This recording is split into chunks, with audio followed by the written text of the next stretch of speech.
when we are blending, we felt in lockstep. We were in flow.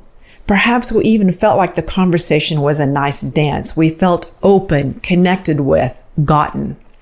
When we are able to blend, we have stronger relationships that are based in deeper trust.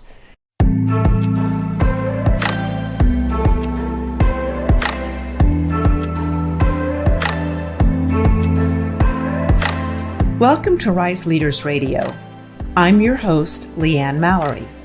As a leadership coach, I work inside organizations and I focus on helping leaders achieve their whole person potential and meaningfully contribute to their organization's mission. With this podcast, I share leadership best practices, developmental approaches, and stories of exemplary leaders.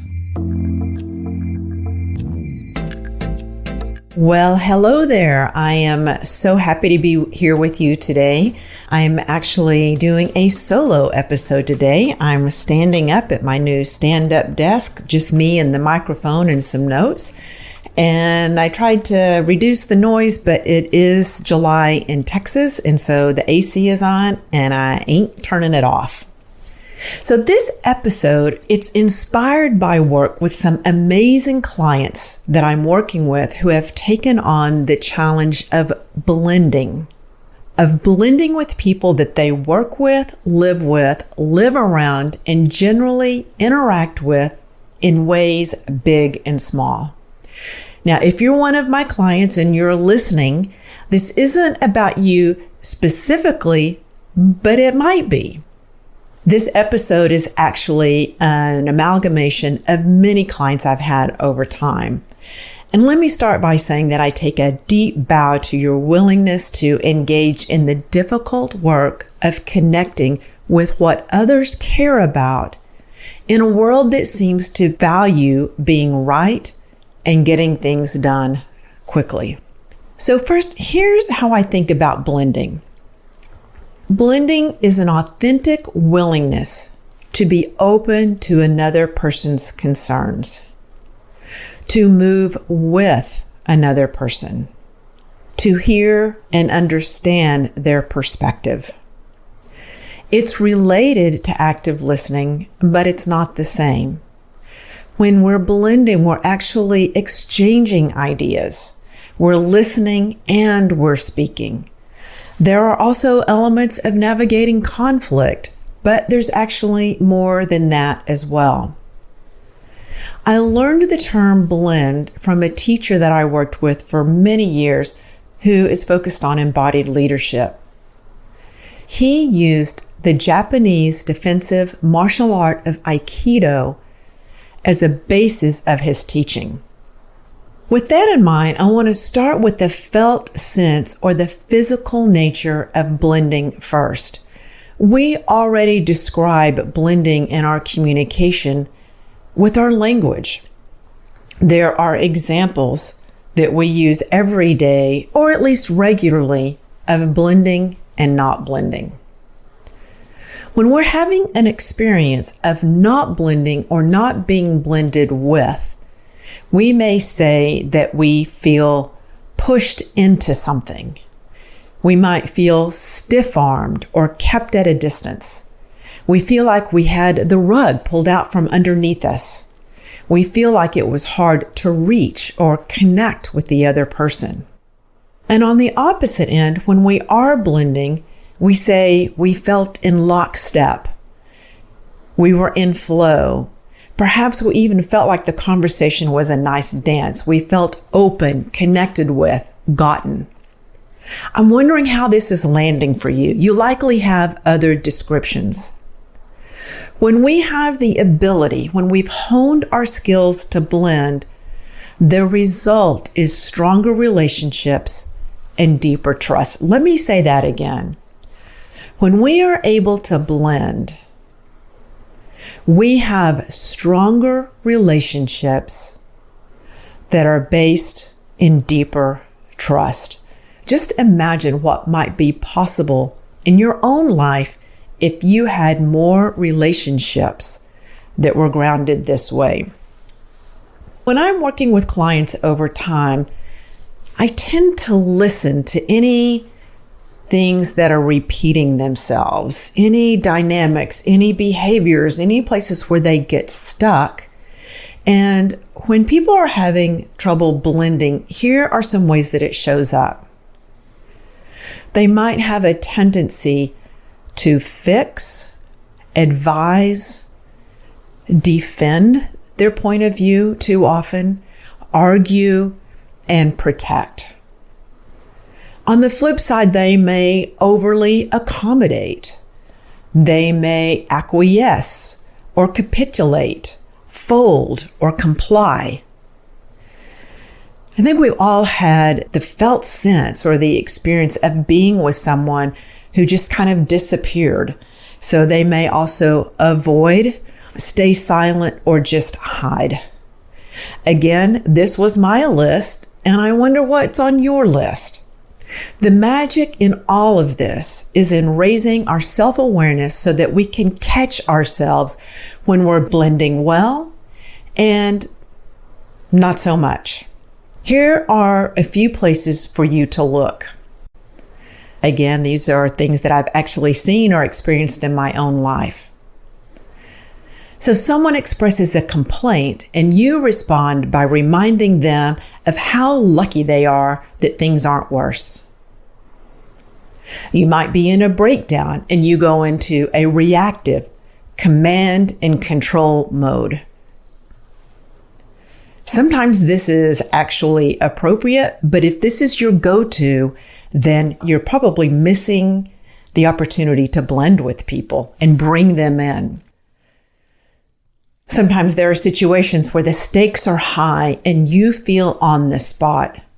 You want others to know how capable you are. So you take over the conversation, letting everyone know that I've got this and you don't need to worry.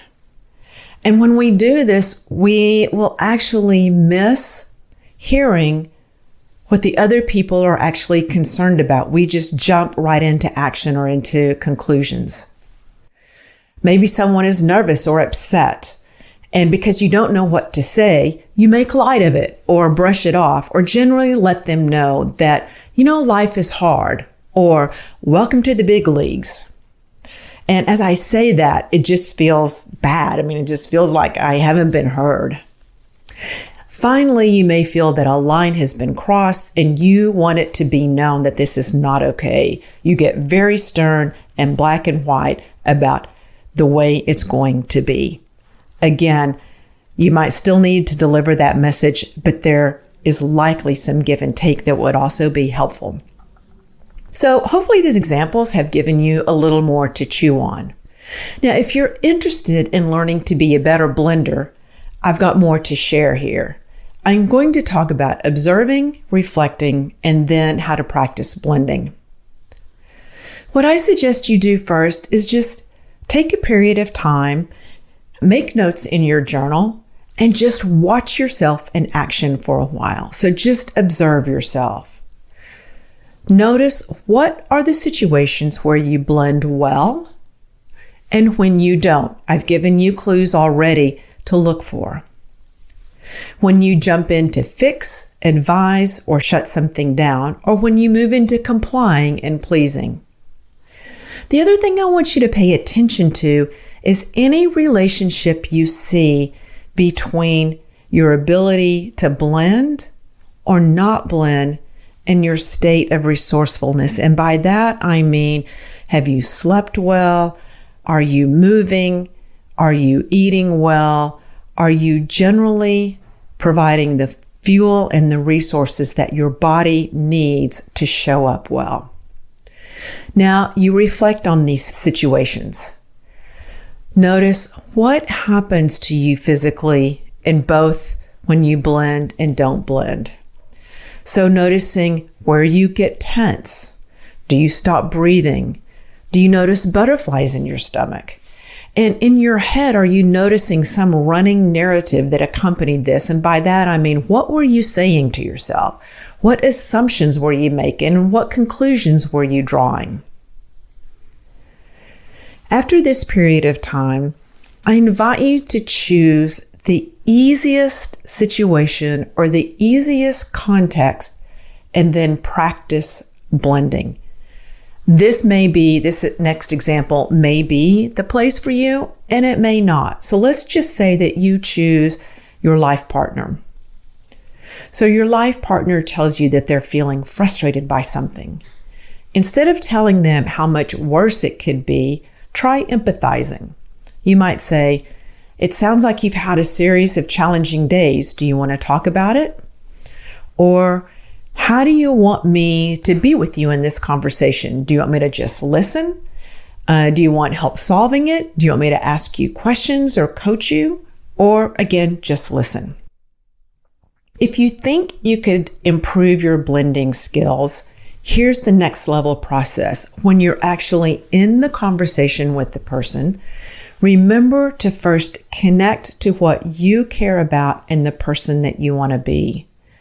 In fact, I think it's helpful to spend some time defining this for yourself. Who is the person that I want to be?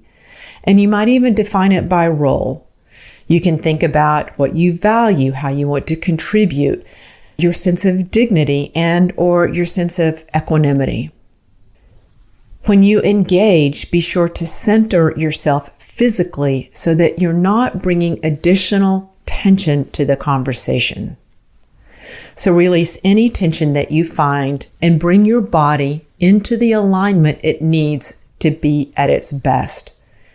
Not too heavy in your feet at the bottom, and not too much energy in the top half of your body so that you're leaning forward or leaning into the other person and maybe bringing more energy than is needed. Calibrate your nervous system so that your nervous system is also balanced and resourced. When we feel challenged, our reptilian brain may go into fight, flight, or please modes. You calibrate your nervous system simply by slowing down and deepening your breath. These things sound like they take a long time, but with practice, 30 seconds, you can do all of this. The next thing is to connect with what the other person cares about. If you're not sure what they care about, ask. This is the first step in blending. Is your boss concerned about a new, risky strategic initiative? Is a peer coming to talk to you about issues between your teams? The final step really is in continuing to engage intentionally. You have to come off your mark. Either way, move toward the other person by engaging and asking questions and attempting to see the issue from their perspective. So here's a quick rundown of the list again when you're actually in the blending conversation. Connect to what you care about, center yourself physically, release tension, calibrate your nervous system.